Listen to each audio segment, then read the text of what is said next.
I found $3 million in an abandoned building. Just as I was about to take the money, my friend showed up and reminded me that it was time to leave work. Afraid that he would discover my secret, I quickly hid the money and pretended nothing had happened as I followed my friend out. I knew that once I left, I couldn't return here because the building was scheduled to be demolished in 2 hours. But I didn't want to miss this opportunity to get rich, as all my colleagues were clocking out. I used the excuse that I had forgotten my phone in the building to ask to return. I gave my friend the $100 I found and asked him to keep it a secret. Then I secretly returned to the abandoned building and went back to where I found the money. I excitedly pulled out the bag and opened it to check. Sure enough, it was filled with cash. This meant I could retire early without having to work. Just as I was looking forward to my future life, I heard the sound of someone smashing a wall next door. I peeked out cautiously to look and saw a blond man wielding tools to smash the wall. It was clear he was also after the money. I rushed back to the room, packed the money back into the bag, and then sneaked away from behind him. As I was heading downstairs with a large sum of money,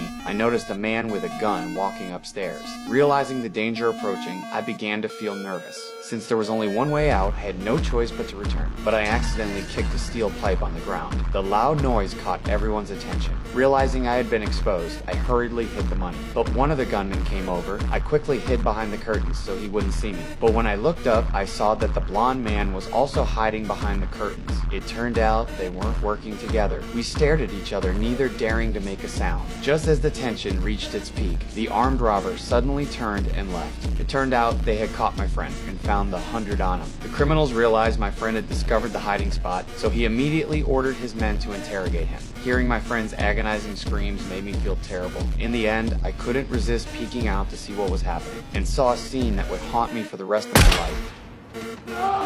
There. The sudden scream alerted everyone to me present. I hurriedly grabbed all the money and tried to escape. But when I thought of how my friend had been killed because of me, I hesitated. So I decided to kill all the criminals to avenge my friend.